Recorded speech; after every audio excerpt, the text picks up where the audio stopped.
가스펠 프로젝트의 순서에 따라서 니고데모와 거듭남에 대한 주제의 본문을 가지고 위로부터라는 제목으로 함께 하나님 말씀을 나누고자 합니다. 오늘 본문의 말씀에 등장하는 인물은 니고데모라는 인물입니다. 이 인물에 대한 성경의 설명으로 요한복음 3장 1절은 이렇게 소개하고 있습니다. 우리 함께 읽어볼까요? 시작. 그런데 바리새인 중에 니고데모라는 사람이 있으니 유대인의 지도자라. 아멘. 먼저는 니고데모에 대한 설명으로 바리새인이다라고 이야기를 하고 있습니다. 당시 율법에 능통한 사람이었고 학식이 뛰어난 사람 중에 한 사람이었다라는 것입니다. 또한 소개가 있는데 유대인의 지도자라고 이렇게 소개하고 있습니다. 여기에서 말하는 지도자라는 것은 당시 사내들인 공회의 의원을 가르치는 것인데, 사내들인 공회는 당시 유대인들의 최고 종교회의 기관입니다. 유대인의 대표 70인으로 구성되어 있었는데 그들은 형사소송의 재판과 민사소송의 재판 판결을 내릴 수 있는 막강한 권력을 가진 사람들이었습니다. 그 70인의 한 명이 바로 이 니고데모였다라는 것입니다. 또 요한복음 3장 10절을 보면은 거기에서도 니고데모에 대한 소개가 있는데 우리 함께 읽어보겠습니다. 시작. 예수께서 그에게 대답하여 이르시되 너는 이스라엘의 선생으로서 이러한 것들을 알지 못하느냐. 예수님께서 니고데모에 대해서 말씀하시는 것 중에 너는 이스라엘의 선생이 아니냐라는 표현을 볼 수가 있습니다. 여기에서 선생이라는 표현을 말할 때 원문으로 보면은 그 헬라어 선생이라는 말 앞에 호라는 정관사가 붙게 됩니다. 영어로 말하면 더라는 정관사가 붙게 되는데 이러한 정관사를 붙인다라는 것은 그 선생 중에서도 특별한 위치, 특별한 직책을 가지고 있던 중요한 인물이라는 것을 추측해 볼 수 있게 되는 것입니다. 그리고 요한복음 19장 39절에서도 또한 니고데모에 대해서 소개하고 있는데 우리 함께 읽어보겠습니다. 시작. 일찍이 예수께 밤에 찾아왔던 니고데모도 몰약과 침향 섞은 것을 100리트라쯤 가지고 온지라.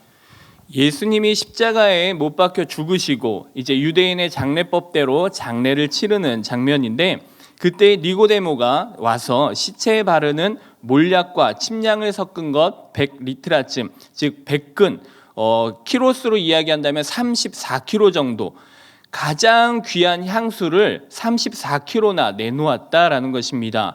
그만큼 이 니고데모는 부유한 사람이었다라는 것 또한 우리가 알 수 있게 됩니다. 무엇보다도 니고데모는 예수님과의 대화의 모습을 통하여서 굉장히 인격적인 사람이었구나라는 것 또한 우리가 함께 볼 수 있게 됩니다. 요한복음 3장 2절 말씀을 보면 이렇게 이야기합니다. 함께 보겠습니다. 그가 밤에 예수께 와서 이르되 라삐여, 우리가 당신은 하나님께로부터 오신 선생인 줄 아나이다. 하나님이 함께 하시지 아니하시면 당신이 행하시는 이 표적을 아무도 할 수 없음이니이다. 많은 유대인들, 특별히 그 당시의 바리새인들은 예수님과 무조건적 대립을 이루었던 때입니다. 그런데 니고데모는 바리새인이요 유대인의 대표였음에도 불구하고 무조건 예수님을 반대하는 것이 아니라 오히려 예수님께 직접 찾아와서 예수님을 인정하고 예수님과 진지한 대화를 나누고 싶어 한다라는 것입니다. 이처럼 눈에 보여지는 이 니고데모의 모습을 보면 모든 것을 다 갖춘 완벽한 사람처럼 보입니다. 부와 명예, 지위와 권력, 거기에 인격까지 갖춘, 아마도 제 생각에는 이 니고데모는 얼굴까지 잘생기지 않았을까라고 생각을 합니다. 못난 저 같은 사람의 표현으로 한다면 정말 재수없는 사람이다라고 표현을 할 수도 있을 것입니다. 대부분 여자들이 욕을 하면 굉장히 예쁜 여자라고 합니다. 이것이 인간의 죄성일 것입니다. 이처럼 그 당시에 모든 사람들이 부러워하고 또 부러움을 넘어서 정말로 저 사람 안 됐으면 좋겠다 하는 죄성까지 일으킬 만한 완벽한 사람이었다라는 것입니다. 정말로 세상 부러울 것 없이 완벽히 갖춘 이 니고데모가 어느 날 예수님을 찾아왔다는 것입니다. 이에 대해 요한복음 3장 2절은 이렇게 이야기해 주고 있습니다. 시작. 그가 밤에 예수께 와서 이르되 랍비여 우리가 당신은 하나님께로부터 오신 선생인 줄 아나이다. 하나님이 함께하시지 아니하시면 당신이 행하시는 이 표적을 아무도 할 수 없음이니이다. 당시 밤에 예수님을 찾아왔다라고 이야기합니다. 이 밤에 찾아왔다라는 것에 대해서 많은 학자들의 다양한 의견들이 있습니다. 니고데모는 유대인의 대표였기 때문에 다른 유대인들의 이목을 피해서 예수님과 친하게 지낼 수 없기에 저녁에 사람들이 다 잠자리에 든 저녁에 찾아왔을 것이다 라고 이야기합니다. 그런데 저는 그보다는 당시 랍비들은 늦은 저녁 시간에 연구하고 토의하는 습관이 있어서 늦은 저녁에 예수님을 찾아왔을 것이다 라는 의견에 더 무게를 두고 싶습니다. 그 이유 중에 하나가 이 니고데모가 예수님을 이야기할 때 예수님도 자신과 같은 랍비라고 표현을 하고 있다라는 것입니다. 그래서 랍비들의 오랜 습관처럼 늦은 저녁 시간에 연구와 토의의 목적으로 예수님을 찾아왔을 것이다 라고 생각을 하는 것입니다.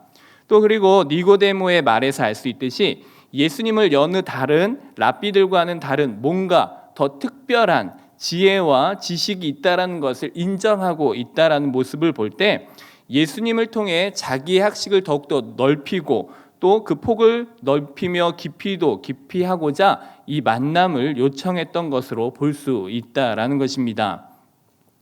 분명한 것은 니고데모 자신 역시 누구 못지않게 많은 학식을 가지고 있는 사람이었지만 더 뛰어난 무언가를 가지고 있는 예수님을 만나서 더 좋은 것을, 더 귀한 것을 많이 가지고자 했다라는 것입니다. 다시 말하면 이미 세상 사람들이 부러워할 만큼 많은 것을 가지고 있었음에도 불구하고 그 니고데모는 여전히 더 좋은 것을 알고자 했고 더 좋은 것을 갖고자 했다라는 것입니다. 그의 삶에는 만족이 없었다는 것입니다. 이것이 밤에 속한 사람, 땅에 속한 사람의 특징일 것입니다. 살아있지만 실상은 죽어있는 사람입니다. 많은 것을 가졌지만 가장 중요한 것을 가지지 못한 사람입니다. 가장 중요한 것을 가지지 못했으니 삶에 만족 또한 있을 수가 없습니다.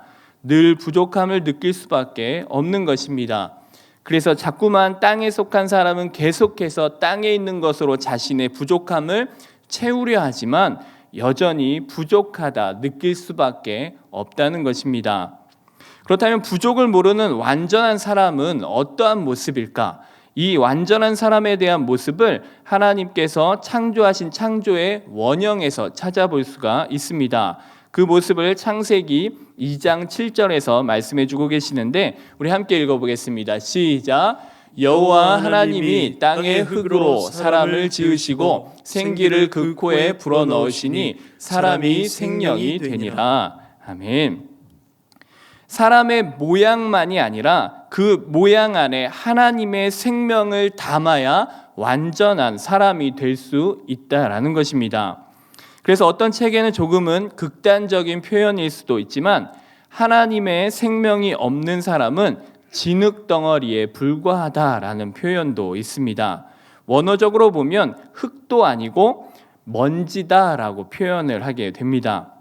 그래 니고데모는 이 땅에 많은 것을 가지고 누리고 살았지만 가장 중요한 것을 놓치고 살고 있었던 것입니다.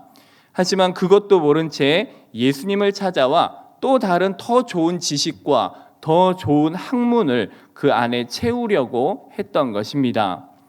그런 니고데모에게 예수님은 니고데모에게 꼭 필요한 것, 가장 중요한 것을 주시고자 하신 것입니다.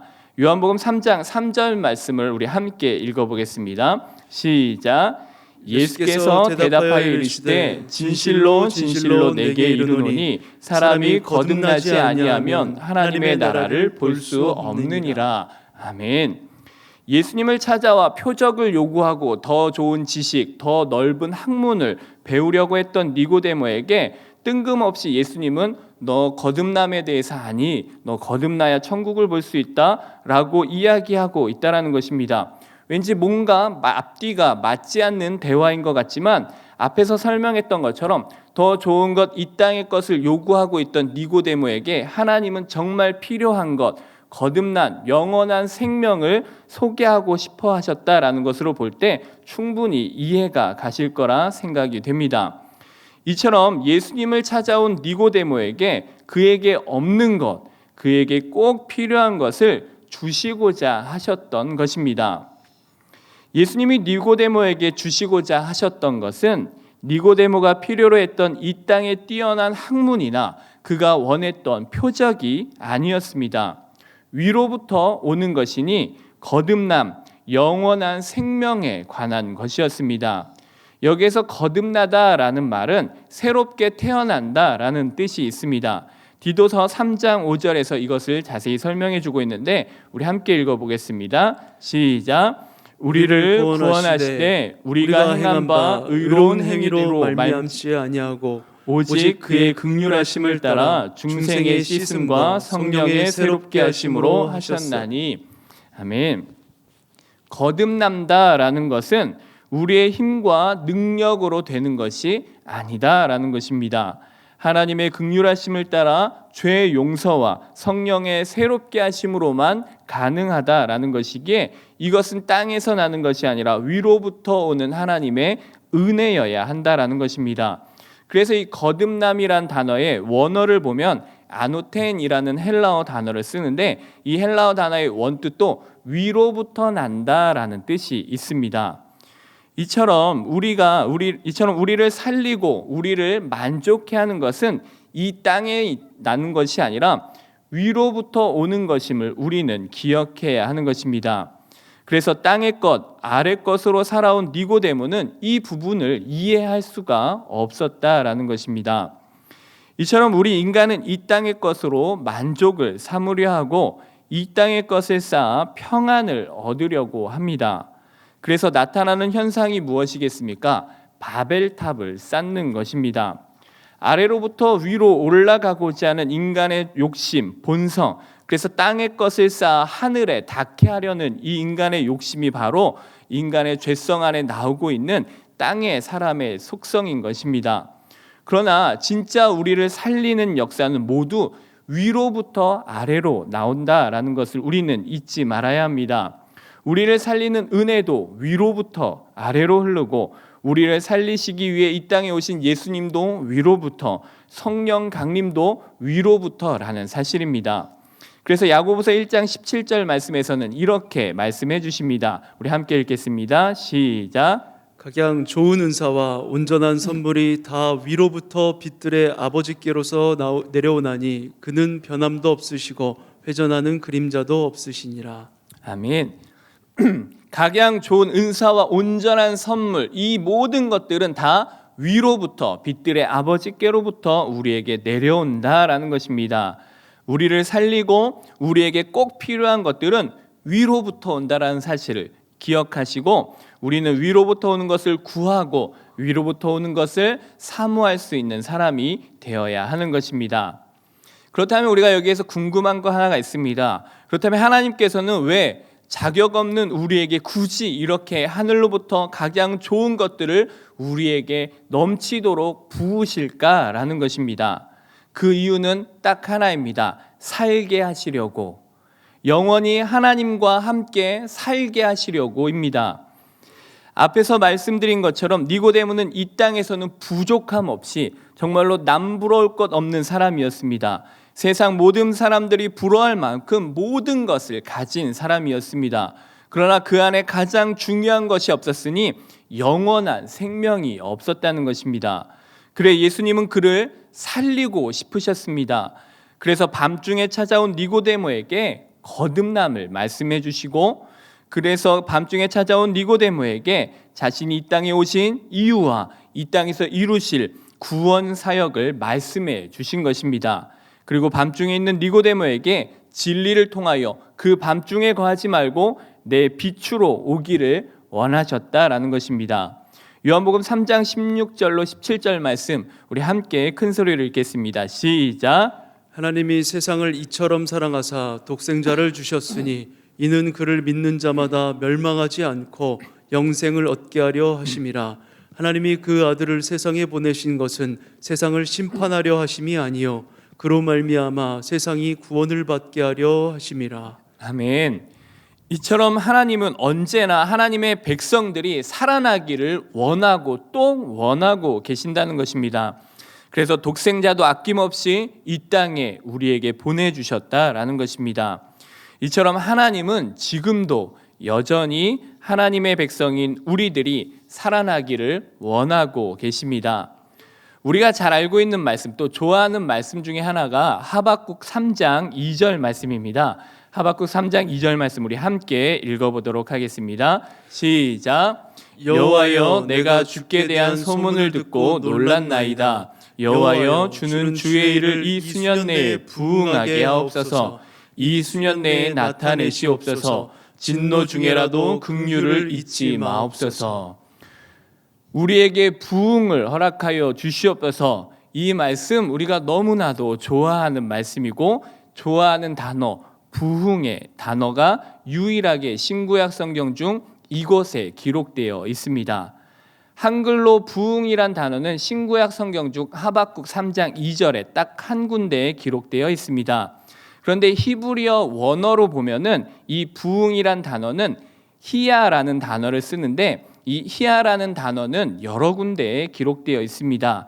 그 단어가 기록되어 있는 또 다른 말씀을 보면은 열왕기상 17장 22절 말씀을 볼 수가 있는데, 우리 함께 읽어보겠습니다. 시작. 여호와께서 엘리야의 소리를 들으심으로 그 아이의 혼이 몸으로 돌아오고 살아난지라. 부흥이란 단어가 없어서 이 부흥이란 히야가 어디에 속해 있는지 잘 모르시겠는데, 이 히야는 이 본문 가운데서 어떠한 말씀일까요? 살아난지라 라는 말씀이 바로 부흥입니다. 또 다른 말씀인 아모스 5장 4절 말씀을 보겠습니다. 함께 읽겠습니다. 시작. 여호와께서 이스라엘 족속에게 이와 같이 말씀하시기를 너희는 나를 찾으라 그리하면 살리라. 여기에 살리라 역시 바로 부흥을 뜻하는 히브리어 히야라는 것입니다. 이처럼 구약에서 히야라는 단어가 사용되는 대부분의 경우는 하나님과의 관계 단절로 인해 죽은 것 같은 상태에서 다시 살아나는 상태를 히야, 부흥이라고 이야기하고 있는 것입니다. 우리가 자칫 오해할 수 있는 부분이 부흥을 양적 성장에 초점을 맞출 때가 있는데, 진짜 부흥은 영적으로 내가 살아나는 것을 부흥이라고 이야기합니다. 그래서 영적으로 내가 살아야 영적 부흥이 일어나고, 그 영적 부흥과 함께 양적 부흥이 일어나게 된다는 것입니다. 왜냐하면 이 위로부터 오는 은혜의 특징이 바로 이것이기 때문입니다. 예전에 박승호 목사님께서 너무나 좋은 말씀을 하셨는데, 위로부터 오는 은혜는 무엇을 할 수 있게 하는 능력이기보다는 무엇을 하지 않으면 안 되게 하는 능력이 있다라고 이야기해 주셨습니다. 마찬가지로 내가 살아나면 죽어있는 사람을 가만히 두고 볼 수가 없기에 영적 부흥과 함께 양적 부흥은 당연히 일어날 수밖에 없다라는 것입니다. 우리가 때론 니고데모와 같이 무언가 더 좋은 것을 많이 가지는 것으로 만족을 삼으려 하고, 또 그것을 마치 부흥이라 여긴다면 겉은 화려할지 모르겠지만 그 안에는 여전히 생명이 없는 껍데기일 수밖에 없다는 것입니다. 마치 계시록에 기록된 라오디게아 교회의 모습일 수도 있다라는 것입니다. 부유하지만 헐벗고 가난한 교회, 많은 것을 가진 교회인 것처럼 보이지만 가장 중요한 것을 놓쳐버린 교회의 모습일 수가 있다는 것입니다. 예수님은 니고데모에게 거듭남을 통하여 살아나기를 원하셨던 것입니다. 이 원하셨던 것처럼 지금 우리에게도 부흥을 통해 살아나기를 원하고 계십니다. 우리에게도, 우리 교회에게도 부흥을 통하여 우리 교회가 다시 살아나기를 원하고 계시며, 우리 가정에도 부흥을 통하여 다시 살아나는 역사가 있기를 원하고 계신다라는 것입니다. 이처럼 우리는 다시 살아나야 합니다. 그렇다면 우리는 이 땅으로부터가 아닌 위로부터 오는 은혜를 구해야 한다라는 것입니다. 그 은혜가 나를 살리고 내가 살아야 우리 가정을, 우리 교회를, 우리 이웃을 살릴 수 있는 것입니다. 내가 먼저 위로부터 오는 은혜를 힘입어 살아나야 합니다. 이것이 지금 우리를 향한 하나님의 마음일 것입니다. 우리는 현재 끝을 알 수 없는 코로나 시대를 살아가고 있습니다. 이는 마치 3년 반 동안이나 하늘문이 닫혔던 엘리야 시대를 사는 것 같다라고 느껴집니다. 엘리야 당시 사람들의 바람은 하나였습니다. 하루빨리 하늘에서 비가 내리는 것입니다. 우리 역시 지금 바람은 하루빨리 코로나가 종식되어지는 것일 것입니다. 그런데 하나님의 바람은 엘리야 때나 지금이나 매 한 가지일 것입니다. 하나님의 백성들이 다시 살아나는 것입니다. 하늘의 비로 코로나 종식으로 살아나는 것이 아니라 위로부터 내려지는 하늘의 은혜로 다시 살기를 원하고 계십니다. 엘리야 때에 단순히 비만 내리면 살 수 있는 것이 아니었습니다. 그래서 엘리야는 먼저 무너진 제단을 수축하고 예배를 회복하며 하늘로부터 불이 임하기를 구했던 것입니다. 위로부터의 은혜가 먼저여야 했다라는 것입니다. 지금 우리 역시 마찬가지일 것입니다. 코로나 백신, 코로나 치료제 모두 우리에게 꼭 필요한 것임에는 틀림이 없습니다. 그런데 세상 사람들에겐 아닐지라도 우리 하나님의 사람들에겐 위로부터의 은혜가 먼저여야 한다라는 것입니다. 따라서 위로부터의 은혜를 덧입기 위해 은혜의 통로인 예배가, 말씀과 기도가 먼저 살아나야 한다라는 것입니다. 그 은혜가 먼저 나를 살리게 해야 한다라는 것입니다. 이것이 지금 우리에게 원하시는 하나님의 부흥의 시작일 것입니다. 저는 이 말씀을 준비하면서 굉장히 힘든 부분이 있었습니다. 그리고 굉장히 힘들었습니다. 왜냐하면 이 말씀을 준비하면서 저에게 이러한 스스로의 질문을 할 수밖에 없었는데, 과연 이 말씀을 전하는 나는 위로부터 오는 은혜를 사모하며 구하고 있는가라는 것이었습니다.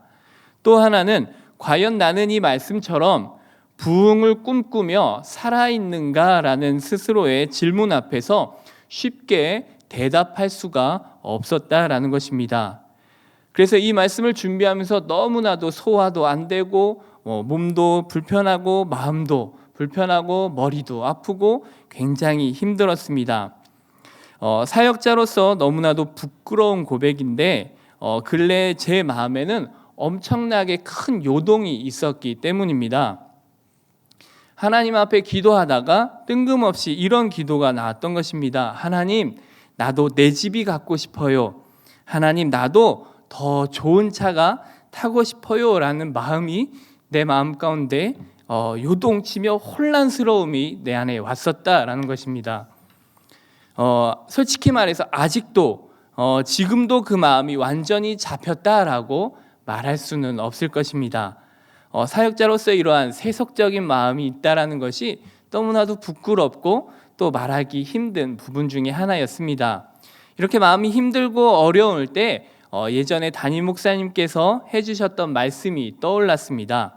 담임 목사님을 모시고 차로 이동하고 있던 중에 담임 목사님이 저에게 이러한 말씀을 해주셨던 적이 있습니다. 정 목사님, 나도 좋은 것을 보면 가지고 싶고 그것들을 사고 싶다. 근데 그 가지고 싶은 마음도 일주일 정도 참고 지나면 다 없어지더라. 아무것도 아니더라. 그리고 그 시간이 다 지나고 나면 내가 가지고 있는 것이 가장 좋은 것이구나라는 것을 깨닫게 되었다라는 말씀이셨습니다. 이 말씀을 들으면서 도전도 되고 용기도 되고 위로도 되었습니다. 그런데 얼마 지나지 않아 이 목사님의 말씀이 제게는 더 큰 부담이요 낙심에 빠지게 하는 말이 되었습니다. 왜냐하면 저는 일주일이 지났는데도 여전히 이 마음이 더 커지고 더 욕심이 났다라는 것입니다. 하나님 앞에 기도했습니다. 하나님, 왜 저는 이러한 마음들이 사라지지 않을까요? 일주일이 지났는데도 여전히 나는 내 집이 갖고 싶고 더 좋은 차가 타고 싶은데 어떡하죠? 라고 하나님 앞에 구했다라는 것입니다.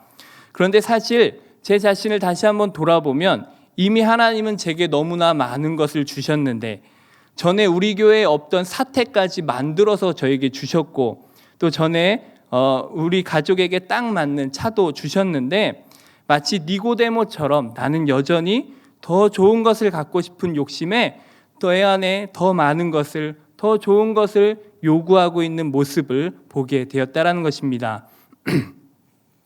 이렇게 몇 날 며칠을 씨름했고 이런 무거운 마음을 가지고 설교를 준비해야 했던 저, 얼마나 머리가 아프고 소화가 잘 되지 않았겠습니까? 그러다가 하나님께서 제게 감동을 주셨습니다. 담임 목사님의 말씀이 하나 틀림이 없는 것이, 하나님은 돈을 주시지는 않았지만 제게 감동을 주셨던 것이 있습니다. 이 감동을 저희 아내와 함께 나누었었는데, 이 감동을 통하여 저희 아내와 함께 감동을 나누었었습니다. 그 하나님의 감동은 이거였습니다. 경호야, 너가 갖고 싶은 것이 무엇인지 나는 너무나도 잘 알고 있단다. 근데 너가 원하는 그것들이 너를 살릴 수만 있다면 내가 얼마든지 더 줄게. 그런데 너가 원하는 그 땅의 것들이 너를 살릴 수 없다라는 거 너가 너무나도 잘 알고 있지 않냐? 내가 이 땅의 것 말고 너를 살릴 수 있는 위로부터의 것을 마음껏 줄게. 그게 너를 살릴 수 있어 라고 말씀하시는 것이었습니다. 이처럼 하나님은 지금도 우리를 하늘의 것으로 살려주기를 원하고 계신다라는 것입니다. 지금 내가, 우리 가정이, 우리 교회가 잘 먹고 잘 사는 것보다 살아나는 것을 하나님은 더 원하고 계신다는 것입니다. 이 모든 것들은 위로부터 오는 은혜여야 되는 것입니다. 위로부터 오는 은혜로 말미암아 영적으로 살아나길, 영적인 예배가 살아나길, 기도가 살아나길, 말씀이 살아나길 원하고 계신다라는 것입니다. 그런 하나님의 원하심 앞에 믿음으로 또 영적으로 반응해야 할 때가 바로 이때가 아닌가 싶습니다. 저와 우리 빛나게 모든 성도님들 가운데 정말로 이러한 욕심이 없다면 아마 거짓말일 것입니다. 부끄러운 저의 고백과 같이 아마도 우리의 마음 가운데엔 여전히 니고데모처럼 하나님을 믿는다 하면서도 여전히 땅의 것으로 더욱더 채우려 하고 더 좋은 것, 더 많은 것으로 내 삶을 더 풍성하게 하고자 하는 욕심이 있을 것입니다. 물론 그렇게 하는 것이 나쁘다라고 말하는 것은 아닙니다. 더 중요한 것은 무엇이냐? 그 땅의 것 때문에 우리가 하늘의 것을 바라보지 못한다면 그것이 문제가 될 것입니다. 우리는 여전히 우리의 빈 껍데기만을 채우려는 니고데모와 같은 모습이 있지는 아니한지 우리의 삶을 다시 한번 되돌아보면서 진정 이 시대 가운데, 정말로 이때 가운데 하나님의 원하심은 무엇인지, 정말로 밤중에 찾아왔던 니고데모에게 예수님이 말씀하신 것처럼 나는 너를 살리고 싶다라는 그 간절한 하나님의 마음이 우리의 마음 가운데 있는지 우리의 삶을 다시 한번 되돌아보았으면 좋겠습니다. 그리고 또한 지금까지 우리 이 땅 가운데 있는 많은 교회들이 세상 가운데에서 지탄을 받고 있는 이때에 우리는 교회로서 다시 한번 생각해 보아야 할 문제이지 않나 생각을 하게 됩니다. 많은 교회들이 겉모습에 더 많은 것들을 치장하고 더 많은 것들을 성장을 이루어 갈 때 중요한 것은 하나님의 원하심은 너희 교회들이 살아나야 된다라고 말씀하고 있다라는 것입니다. 지금 우리는 니고데모로 살아가고 있습니까? 하나님의 자녀로 영원한 삶을 소유한 사람으로 살아가고 있습니까? 하나님의 원하심은 우리가 살아나는 것입니다. 이 땅에서 잘 먹고 잘 사는 것 싫어하는 부모는 없을 것입니다. 그러나 죽어있는 상태로 그렇게 누리는 것을 원하는 부모도 없을 것입니다. 하나님의 원하심은 우리가 살아나는 것입니다.